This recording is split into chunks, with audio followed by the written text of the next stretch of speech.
Hello friends, welcome to Reddit. This is discussion of general awareness part of SSC ST number 342. Okay. So let's start with first question. During which viceroyalty the captain of India was shifted from Calcutta to Delhi? किस viceroy के कार्यकाल के दौरान भारत की राजधानी कोलकाता से स्थानांतरित होकर दिल्ली बनी? ठीक है, इसका आंसर वेरी सिंपल है. अगर आपको थोड़ा सा ये वायसराय वगैरह देखे हैं कि पहले कौन आया उसके बाद कौन सा आया, तो the answer is very simple and that simple answer is B, lord Harding. Lord Harding इसका आंसर है. कब हुआ था ये हुआ था 1911 में शिफ्ट हुआ था. ठीक है. अच्छा, इनका कार्यकाल tenure of lord Harding was 1910 to 1916. ठीक है, ये तो हो गया फैक्ट वाली बात जो आपको याद रखनी है. But why this shiftment has happened, why this capital has been shifted from Calcutta to Delhi? देखिए क्या हुआ था कि since like Kolkata was the first state at that time in India which came into contact with the britishers. Actually British सबसे पहले कोलकाता में उन्होंने अपना राज्य स्थापित किया. कोलकाता को they chose as a capital. Okay, now जब वहां पे उन्होंने वहां से ही वो पूरे देश पे शासन करना चाहते थे और करते भी थे. उस समय जितने भी पार्ट्स में वो कर सकते थे. So they started making some rules. They wanted people to follow these rules. तो सबसे पहले जब लोगों के ऊपर प्रेशर पड़ना स्टार्ट हुआ तो दे स्टार्टेड इन कोलकाता में they started revolt against Britishers. Okay, तो जब ये रिवोल्ट होते गए धीरे धीरे तो ब्रिटिशर्स को लगा कि हम कोलकाता में बहुत ज्यादा रिवोल्ट हो रहा है हमारे अगेंस्ट, तो हमें ये ऐसी जगह पे ले जाना चाहिए जहां पे ऑलरेडी पीपल जो हो काफी रिच हो. ओके, और रॉयल्टी का पहले से ही वहां पे शासन हो. तो in case of like when पहले ब्रिटिशर से पहले मुगल थे, मुगल्स ऑलरेडी दिल्ली पर उनको Delhi as a capital choose करके अपने कंट्री इंडिया पे उन्होंने राज किया. ठीक है, तो उनको ये लगा ब्रिटिशर्स को जो लोगों पे ऑलरेडी मुगल राज कर रहे हैं तो they are kind of used to, कि वो यूज्ड टू है इस सब ये राजा के और ये वाइसराय काइंड ऑफ लोग के जो उनके लिए रूल बनाए, उनके लिए काम और उनके ऊपर प्रेशराइज करके टैक्स वसूलना, ये सब के यूज टू है. ठीक है, इसलिए उन्होंने कैलकाटा टू दिल्ली किया सो दैट उनको ज्यादा रिवोल्ट का सामना ना करना पड़े. Let's move to next question. Who among the following was the court physician of Kanishka? देखिए ये बहुत ही इजी क्वेश्चन है अगर आपने थोड़ा बहुत सुना होगा. ठीक है, इसका आंसर क्या है? चरक. आंसर क्या है? चरक. अब आपने दो तीन चीजें और सुनेंगी जैसे वासुमित्रा, नागार्जुन और पतंजलि. तो ये कनिष्का 1 का है. Like Charak was physician in court of Kanishka 1. ठीक है, पतंजलि तो ऋषि थे, वो किसी कोर्ट में नहीं थे. Same in the case of Nagarjuna and Vasumitra, they were either they were not physician or they were not in any court of the king. ठीक है, तो answer is Charaka and like he was court physician of Kanishka 1. So now let's move to next question. Next question अब देखेंगे ये आपको ये भी एक इजी क्वेश्चन है. Chandoli national park is located in. अब देखे ये बताया भी जाता है लोगों को कि जैसे मैंने ही अपनी क्लास या टेस्ट में बताया हुआ है, लाइक अगर ऐसा नेशनल पार्क का कोई क्वेश्चन आए, एमपी अगर है तो एमपी मार्क कर दो, अगर आपको नहीं आता है तो. But Chandoli is quite famous, Chandoli national park is quite famous and we know that it is in Maharashtra. Okay, so answer is D. ठीक है, तो अगर आपको नहीं मालूम है तो मोस्ट ऑफ एटलीस्ट 80% केसेस में आंसर एमपी, तो एमपी में नेशनल पार्क बहुत सारे हैं। ठीक है, but still you should know जो कुछ फेमस नेशनल पार्क है वो आपको मालूम होना चाहिए। So answer is D. Subordinate courts are supervised by. देखिए अब इसका आंसर भी बहुत ही सिंपल है, आपको मालूम होना चाहिए। जो इंडियन जुडिशरी है, ठीक है, उसमें जो सबसे हाईएस्ट कोर्ट कौन सी होती है? सुप्रीम कोर्ट, एससी कहते हैं। उसके नीचे होती है हाई कोर्ट, एससी बोलते हैं। ठीक है, अब जो हाई कोर्ट होती है वो किसके सुपरविजन में काम करती है? वो सुप्रीम कोर्ट के सुपरविजन में काम करती है। ठीक है, सुप्रीम कोर्ट इसका गाइडलाइन और गाइडेंस देता है और कंट्रोल करता है हाई कोर्ट को। ठीक है, बट जब हम स्टेट की बात करते हैं तो high court is the highest court in the state and high court supervises the subordinate courts in the state. Okay, तो हाई कोर्ट जो होता है उसके नीचे जो सबऑर्डिनेट कोर्ट्स होती हैं, सबऑर्डिनेट कोर्ट जैसे डिस्ट्रिक्ट कोर्ट वगैरह जो होती हैं, ठीक है, उसको कौन सबऑर्डिनेट करता है? उसको कौन सुपरवाइज करता है? High court. So answer is 29C। और हाई कोर्ट को कौन सुपरवाइज करता है? Supreme court. ओके, उच्च न्यायालय, उच्चतम न्यायालय, दैट इज सुप्रीम कोर्ट। तो हिंदी में देखो कितना इजीली हमें मालूम पड़ता है। उच्चतम मतलब सबसे ऊपर, उसके नीचे उच्च न्यायालय। जिला न्यायालय उच्च न्यायालय के नीचे हुआ, क्योंकि उच्च न्यायालय तो सबसे बड़ी होती है स्टेट में। So next question is which of the following is the world's top environmental conservation award? देखिए अब इसमें भी क्या है कि आपने थोड़ा सा अगर पढ़ा होगा लाइक करंट अफेयर्स वगैरह, तो ये आपके लिए बहुत इजी है। इसका answer is golden Panda award. Okay, golden globe award वो मूवीज के लिए होता है, golden Panda award is for environmental conservation. Okay, so answer is 30B. Let's move to next question. So next question is 31. A galvanometer can be converted to a voltmeter by connecting. galvanometer को किससे जोड़कर voltmeter में परिवर्तित किया जा सकता है? देखिए अब गैल्वेनोमीटर क्या होता है? जो हमारे बहुत ही स्मॉल अमाउंट के करंट्स होते हैं, इलेक्ट्रिक करंट होते हैं, उनको डिटेक्ट करता है और मेजर करता है। वोल्टमीटर क्या होता है? वो हमारा जो पोटेंशियल होता है, इलेक्ट्रिक पोटेंशियल जो होता है उसको मेजर करता है। क्या करता है? इलेक्ट्रिक पोटेंशियल को मेजर करता है 2 पॉइंट की। जैसे ये एक पॉइंट है, एक ये पॉइंट है, इसके बीच में अगर आप वोल्ट मीटर लगा दें, ठीक है, तो इस ए पॉइंट और इस बी पॉइंट में कितना पोटेंशियल डिफरेंस है वो वोल्ट मीटर से आ जाएगा। ठीक है, डायग्राम थोड़ा अच्छा बना देते हैं। ये है ए पॉइंट, ये वोल्ट मीटर, ये बी पॉइंट। इस तो ए पॉइंट और बी पॉइंट के बीच में वोल्ट मीटर इनके बीच का इलेक्ट्रिक पोटेंशियल वोल्ट्स में मेजर करता है। ठीक है, वोल्ट इज यूनिट।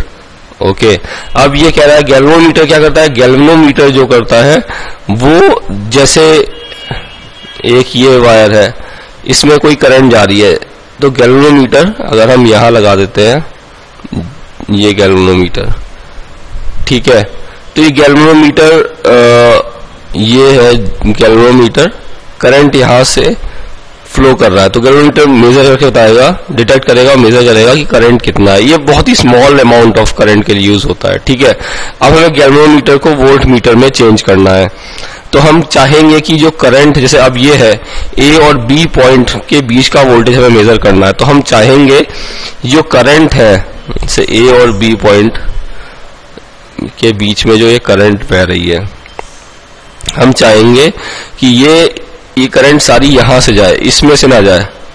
ठीक है, ये ऐसे फ्लो ना हो करंट का, तो सारी करंट यहां से जाएगी, तो इसके बीच का जो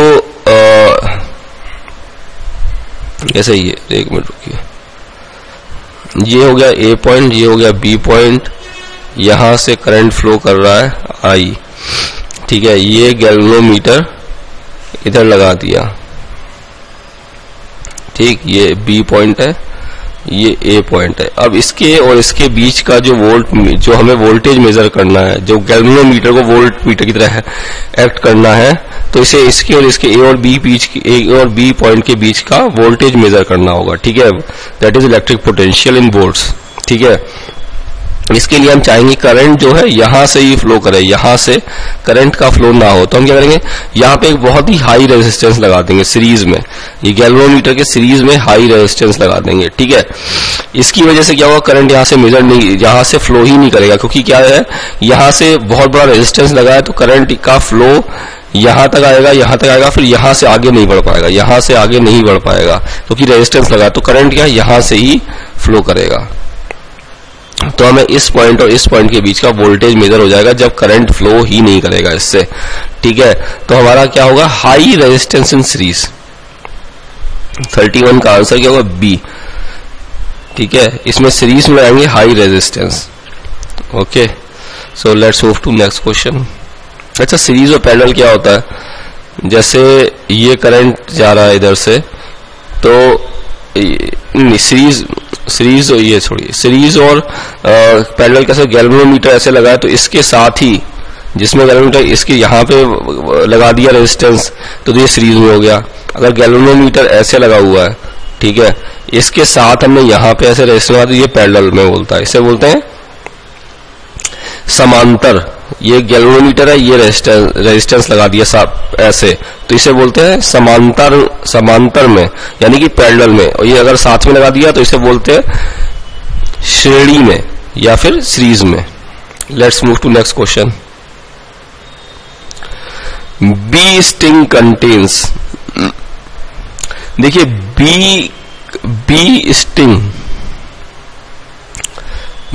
स्टिंग या वेनम भी बोल सकते हैं, कि मतलब कि ज्यादा खतरनाक नहीं होता है, ज्यादा प्रॉब्लम नहीं क्रिएट करता है, पर वेनम भी बोल सकते हैं, माइल्ड वेनम, ठीक है। अब इसमें क्या होता है, ये सॉल्ट पूछ रहा है कि अम्लीय तरल है, नमक विलयन है, या सरांशक तरल है, या क्षारीय तरल, दैट इज एल्कलाइन, करोसिव और सॉल्ट अम्लीय, सॉरी नमक विलयन सॉल्ट सॉल्यूशन, एसिडिक लिक्विड, अम्लीय तरल, ठीक है।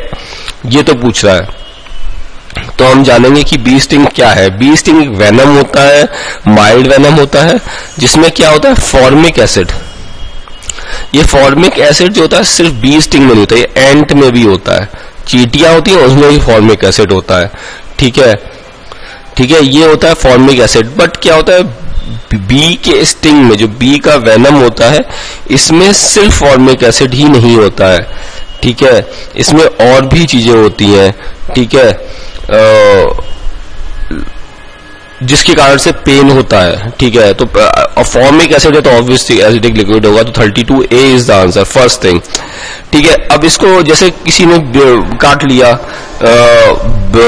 मधुमक्खी ने, ठीक है, तो फॉर्मिक एसिड उसके स्किन में गया तो दर्द होता है, ठीक है, और उस जैसे सूजन भी आ सकती है, ठीक है, वो सब स्वेलिंग आ जाती है ना, वो सब होता है, ठीक है। इसको न्यूट्रलाइज कैसे करते हैं, इसे bicarbonate of soda, sodium bicarbonate से इसको जो है न्यूट्रलाइज करते हैं। सोडियम बाइकार्बोनेट लगाने से ये जो इसके कारण जो स्वेलिंग आती है, दर्द होता है, वो थोड़ा कम हो जाता है, ठीक है। सो किससे होता है, सोडियम बाइकार्बोनेट।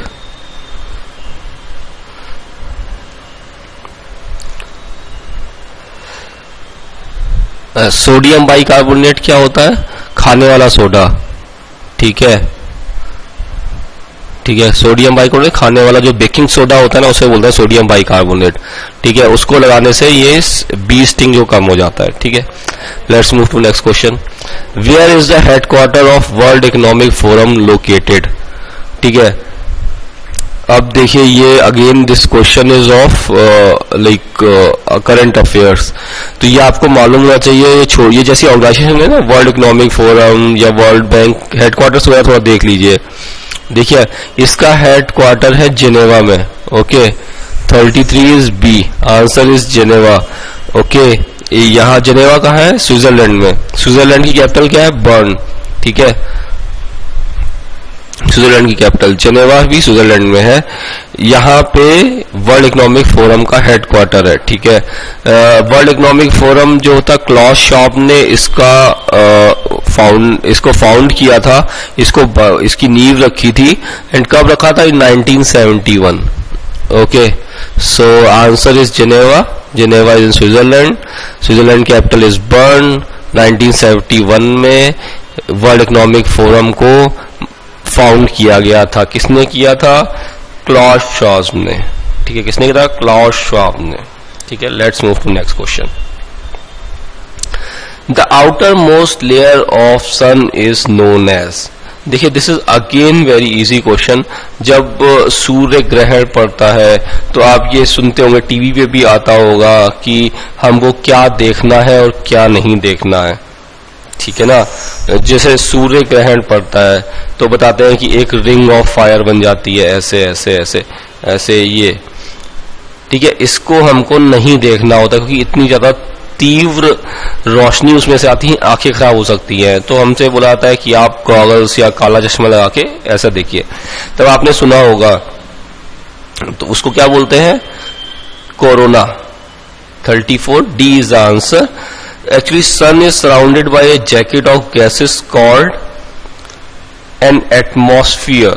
जो सन जो होता है वो एक एटमॉस्फियर की एक गैस, जैकेट ऑफ गैस से सराउंडेड होता है। ठीक है, तो उसे गैसियस एटमॉस्फियर होता है जिसमें वो जिससे वो सराउंडेड होता है। सन की जो आउटर मोस्ट लेयर होती है उसे कोरोना बोलते हैं। ठीक है, so answer is D, 34 D. Highest percentage of carbon is found in which of the form of coal? Again, see, this question is very easy. You should know something about the coal. ये हमारे यहाँ जो बच्चों ने पढ़ा है उनको सबको ये मालूम है, हमने अच्छे से पढ़ाया है कि कोल पे कई बार क्वेश्चन आ चुका है और आता भी है। ठीक है, तो सबसे जो अच्छा कोल होता है वो कौन सा होता है? एंथ्रासाइट। एंथ्रासाइट ये सबसे अच्छा कोल है, इंडिया में नहीं पाया जाता है। उसके बाद सबसे उससे बेकार कोल कौन सा होता है? बिटुमिनियस कोल। उसके बाद क्या होता है? लिग्नाइट कोल।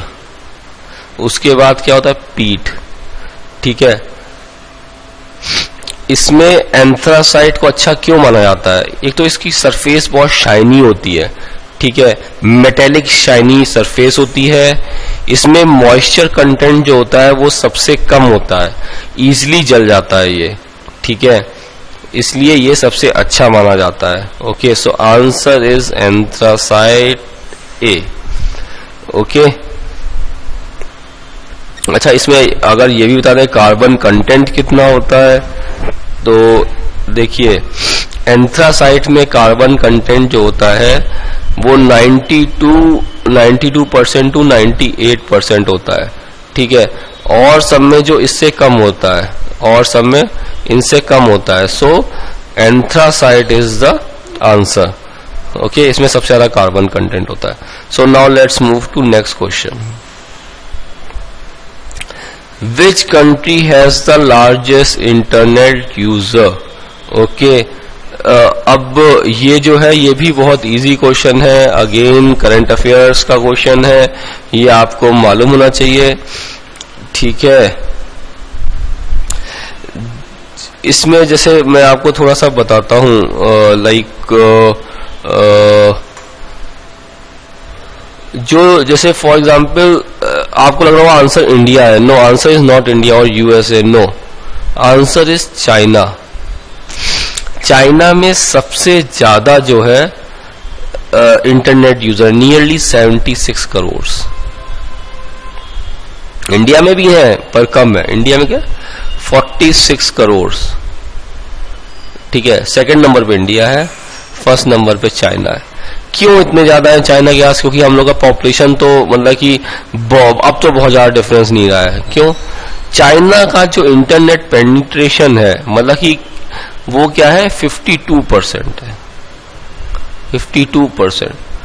ठीक है, जो इंटरनेट लोग की 52% के लोगों के पास पहुंच चुका है। इंडिया में क्या है, दैट इज स्टिल 34% स्टिल, ठीक है, इतना आईटी बूम और सब कुछ होने के बाद भी ओनली 34% है, ठीक है। That's why India is like India is having less internet user in comparison of China. So let's move to next question. The xylem in plant are responsible for. This is very easy question. ये अगर आपने थोड़ा सा 8th में या फिर 9th 10th में कभी बायो पढ़ी होगी तो आपको आना चाहिए, ये सब बहुत अच्छे से पढ़ाया जाता है, ठीक है। प्लांट में क्या होता है, there are 2 types of transports tissues. 2 types of transport tissues, ठीक है। First one is called xylem, second one is called phloem, okay. अब इसका काम क्या होता है phloem का, ये क्या करता है, फूड ट्रांसपोर्ट करता है, फूड लीव से रूट्स तक और leaves to rest of the plant, xylem क्या करता है, ये this transports water and other solutes from root to leave, root to leaves से क्या करता है, वाटर ट्रांसपोर्ट करता है एंड अदर सॉल्यूट्स, ठीक है। तो आंसर दिखा था xylem क्या, transport of water, A is the answer, okay. xylem क्या करता है, ये सॉल्युबल मिनरल न्यूट्रिएंट्स और जो वाटर होते हैं वो रूट से लेके लीव्स तक ले जाता है एंड जिसकी हेल्प से लीव्स खाना बनाती है और वो खाने को वो फ्लैम जो होता है उस खाने को रेस्ट ऑफ द प्लांट में अदर देन लीव्स में ट्रांसपोर्ट करता है, okay. So 31 answer is A, transport of water. Berhampur Thakurani Yatra is associated with which of the following Indian states. Berhampur Thakurani Yatra निम्नलिखित किस भारतीय राज्य से संबंधित है। देखिए बहुत इजी है, अगर आपको मालूम है बहरामपुर कहाँ है, okay. Berhampur is in Odisha. अरे यात्रा कुछ भी हो, बहरामपुर जहां होगी वहीं तो यात्रा होगी, तो answer is D, cause Berhampur is in Orissa. अब चलो ये थोड़ा सा बहरामपुर ठकुरानी यात्रा के बारे में बता देते हैं। ये बहरामपुर उड़ीसा में ही स्टार्ट होती है, ठीक है। ये जो 1 मंथ का बड़ा फेस्टिवल होता है जिसमें गॉडेस बुद्धि ठकुरानी को स्थापित किया जाता है 29 दिन के लिए 1 मई तक, ठीक है। इस साल में 1 मई 2017 तक ये गॉडेस बुद्धि ठकुरानी को स्थापित किया जाता है बहरामपुर उड़ीसा में और 1 महीने तक ये फेस्टिवल होता है, सॉरी 29 डेज तक ये फेस्टिवल होता है, ठीक है। ये तो हो गया बहरामपुर ठकुरानी यात्रा में। कहाँ होती है, तो answer is very easy, Orissa, cause Berhampur is in Orissa. So next question is which state government has recently abolished agriculture income tax? अब देखिए पहले तो एक चीज ये देख लें कि एग्रीकल्चर इनकम टैक्स होता क्या है। एग्रीकल्चर इनकम टैक्स इज जैसे कोई किसान होता है, बड़े बड़े किसान होते हैं, बहुत इनकम आती है, बड़े बड़े खेत हैं, उनसे जो इनकम आती है उसको टैक्सेबल होता है, जो बहुत ज्यादा जो इंडस्ट्रीज की तरह काम उनको टैक्स होता है। पर कुछ कुछ स्टेट्स ने इसको एबॉलिश भी कर रखा है, ठीक है, ओके। तो जो अभी रिसेंटली एक स्टेट ने एबॉलिश किया है उसने अपने बजट में बोला that state is Karnataka. So answer is Karnataka. Karnataka ने क्या किया है कि they have made an announcement to abolish the tax on agriculture income while presenting the state budget for 2016-17, ठीक है, और भी स्टेट में है, फॉर एग्जांपल राजस्थान में एग्रीकल्चर इनकम टैक्स एबॉलिश्ड है, ठीक है, वहां पे आपको कोई टैक्स नहीं देना पड़ता, आपकी एग्रीकल्चर इनकम कितनी भी हो। Okay, let's move to next question. Which of the following is not a method of estimating national income. देखिए, अब नेशनल इनकम को एस्टिमेट करने के 3 मेथड होते हैं। नेशनल इनकम, ठीक है, एक तो होता है नेशनल एक्सपेंडिचर से, व्यय जितना करता है नेशनल, राष्ट्र में कितना व्यय हो रहा है, नेशनल एक्सपेंडिचर से कर सकते हैं। दूसरा है एग्रीगेट डिमांड, कितनी डिमांड है उससे भी कर सकते हैं। तीसरा है नेशनल इनकम से, ठीक है, इनकम कितनी हो रही है वो कैलकुलेट करके हम नेशनल इनकम को एस्टिमेट करते हैं। इसमें विच of the following is not a method of estimating, ये ध्यान रखना है, ये मिस हो जाता है कभी, नॉट ए मेथड नहीं है, ठीक है। तो output is the one method, income is one method, expenditure is one method, so that only one is remaining, matrix method, so this is not answer. Okay, तो मैंने आपको बताया नेशनल इनकम, नेशनल एक्सपेंडिचर, फिर एक होता है aggregate demand, कितनी demand है, that is output method only, output method,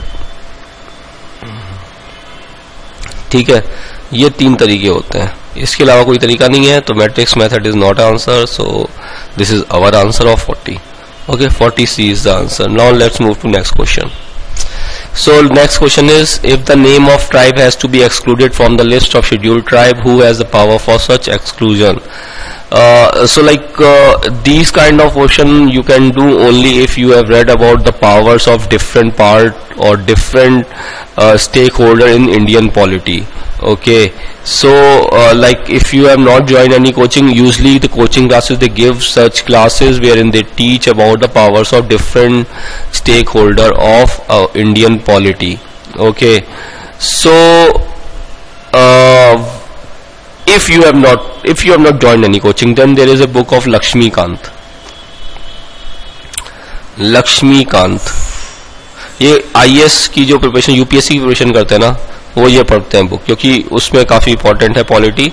for SSC you can just see some chapters from Laxmikanth, for example of fundamental rights का चैप्टर हो गया, और जो कुछ न्यूज में है उसके बारे में देख सकते हैं, सुप्रीम कोर्ट की पावर के बारे में देख सकते हैं, ठीक है। तो like these some chapters of 2 page 3 page, तो जो छोटे छोटे चैप्टर है वो देख सकते हैं, ठीक है। तो अगर वो सब आप पढ़ेंगे तो आपको मालूम पड़ेगा इसकी, जैसे पार्लियामेंट का चैप्टर बड़ा है वो भी पढ़ सकते हैं, बट ज्यादा टाइम लगेगा। Answer is parliament. Parliament has the power to include और exclude any tribes from the list of scheduled tribes.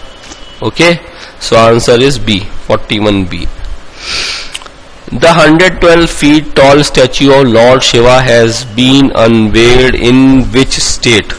So options are Maharashtra, Tamil Nadu, Haryana or Himachal Pradesh. This thing was recently is in news. What happened on the occasion of Mahashivratri? Our Prime Minister Narendra Modi has unveiled 112 feet Lord Shiva statue at where? In Coimbatore. In Coimbatore, Tamil Nadu. कब किया था? 24 Feb 2017 में, ठीक है। So answer is B, Tamil Nadu, ठीक है। ये Isha foundation है वहां पे कोयम्बटूर में, वहां पे किया गया, उसके प्रांगण में किया गया है, ये लॉर्ड शिवा के स्टैचू को रखा गया है, ठीक है। So let's move to next question. 42 answer is B. Ring of fire is found in. देखिए रिंग ऑफ फायर क्या है? रिंग ऑफ फायर क्या है? हमारा पैसिफिक ओशन जो होता है, पैसिफिक ओशन के चारों तरफ, जैसे पैसिफिक ओशन कहाँ है, ठीक है, ये है हमारा नॉर्थ अमेरिका, इससे जुड़ा ये बना हमारा साउथ अमेरिका। ओके, ठीक है, ये नॉर्थ अमेरिका, ये साउथ अमेरिका। अब ग्लोब तो चारों से जुड़ा ही हुआ है ना, ठीक है, यहाँ पे हमारा एशिया, ये जापान वगैरह यहाँ पे है, ठीक है, फिर यहाँ पे चाइना, ये चाइना हो गया, ठीक है, ये फिलीपींस वगैरह हो गया, फिर यहाँ पे ऑस्ट्रेलिया हो गया, ये तो ये जो है ना, ये चारों तरफ ये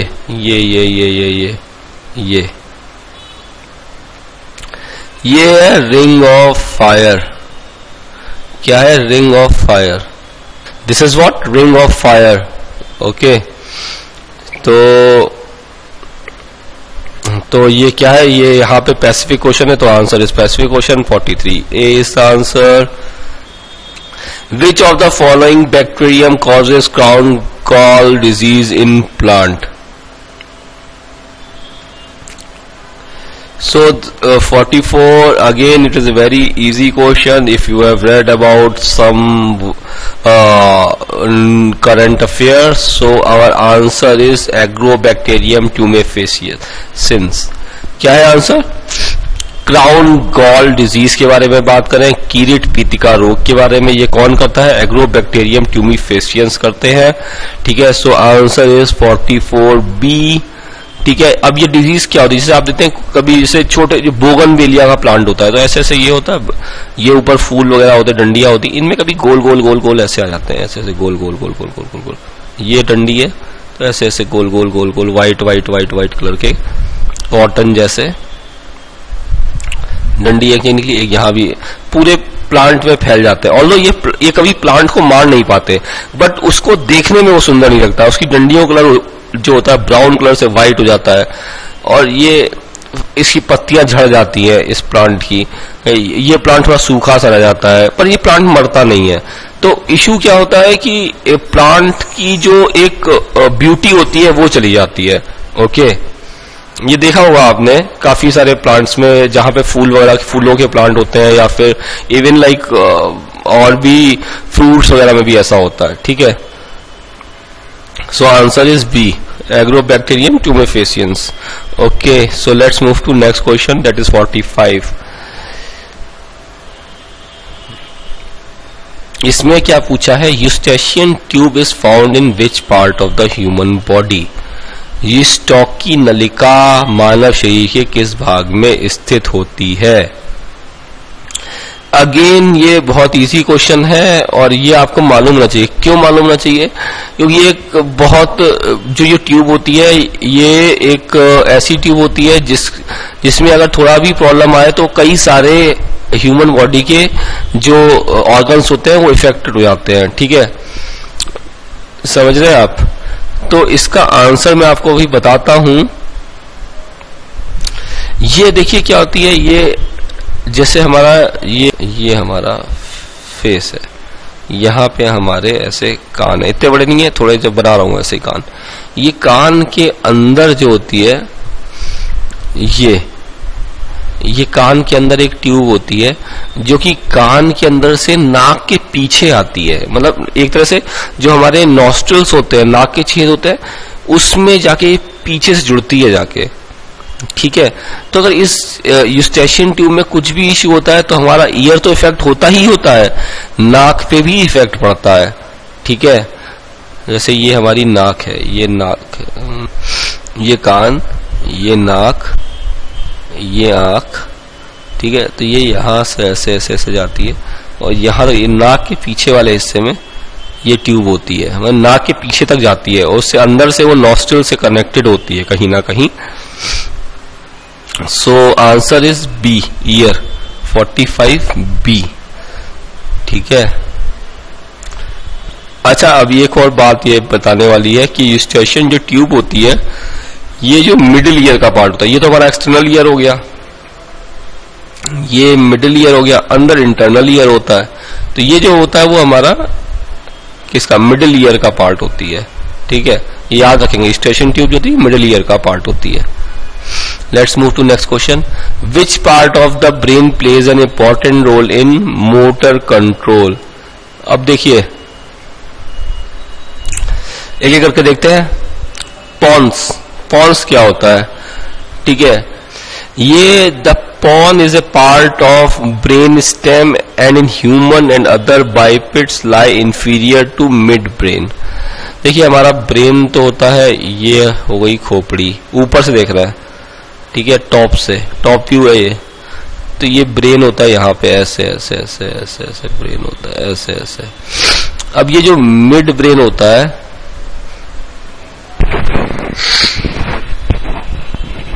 ये जो मिड ब्रेन होता है, ठीक है, पॉन्स क्या होता है, पॉन्स वो पार्ट है जो ये मिड ब्रेन के नीचे पाया जाता है, ठीक है. इसका कोई खास फंक्शन नहीं होता है, जस्ट ये मिड ब्रेन के नीचे पाया जाता है. ये part of the brain stem होता है, जो ब्रेन स्टेम होता है उसका पार्ट होता है. तो पॉन्स इज नॉट, नॉट कोई इंपॉर्टेंट रोल नहीं है, पॉन्स इज नॉट आंसर. अब मेडुला देखते हैं. मेडुला क्या है? देखिए मेडुला क्या होता है, ये inner region of an organ और tissue specially when it is distinct from the outer region और कॉर्टेक्स. देखिए ये इनर रीजन होता है ब्रेन का, ठीक है, किसी भी ऑर्गन और टिश्यू का. Medulla is not like specifically for brain, it is for any organ और टिश्यू, ठीक है, और मेडुला सब में होता है. तो ये भी again it is not answer, because medulla is a like kind of part of the tissue which founds in each and every organ और tissue. Cerebrum. Cerebrum is located in the front area of the skull and consisting of two hemisphere left and right. ठीक है, अब इसमें क्या कह रहा है, जो ये हमारे ब्रेन का, जैसे ये हमारा फेस है, यहाँ पे ये जो ब्रेन जब डिवाइड होता है तो ये सेरेब्रम होता है, ठीक है, ये सेरेब्रम होता है. सेरेब्रम क्या करता है, ये स्कल फ्रंट एरिया जो स्कल होता है वहां पे पाया जाता है, और जिसमें टू हेमिस्फीयर होते हैं, राइट और लेफ्ट ब्रेन जिनको हम बोलते हैं, ठीक है. ये complex sensory and neural function को जो है इंटीग्रेट करता है, ठीक है. तो ये भी, ये इसका भी वॉलंटरी एक्शन को प्रोसेस करने में और उसको कोऑर्डिनेट करने में इसका बहुत बड़ा पार्ट होता है सेरेब्रम का. अब हम देखेंगे सेरेब्लम. सेरेब्लम क्या होता है, ये पार्ट ऑफ द ब्रेन होता है. जैसे ये हमारी खोपड़ी है, हम खोपड़ी के पीछे से देख रहे हैं, आंखें हमारी उधर उस साइड है, यहाँ पे आंखें, तो यहाँ पे ये पीछे खोपड़ी, क्या कहते हैं ना, ये एक मूवी में डायलॉग नाना पाटेकर बोलता है, पीछे मत मारना, वहां छोटा दिमाग होता है. ओके, तो ये छोटा दिमाग इज एक्चुअली सेरेब्लम. ओके, ये हमारी खोपड़ी के पीछे होता है, ठीक है. और ये जो है, ये मस्कुलर एक्टिविटी जो वर्टिब्रा होती है ना पीछे, जैसे हमारी ये गर्दन से और ये पीठ में ये वर्टिब्रा जाती है, इसमें ये वर्टिब्रा होती है जो ये पीछे पीठ वाली हड्डी, ये छोटी छोटी वर्टिब्रा से मिलके बनी होती है, तो इसको कंट्रोल करता है ये सेरेब्रम. तो कई सारे मोटर कंट्रोल को ये जो होता है कंट्रोल करता है और इसका इंपॉर्टेंट रोल होता है, ठीक है. So answer is cerebrum. Cerebrum.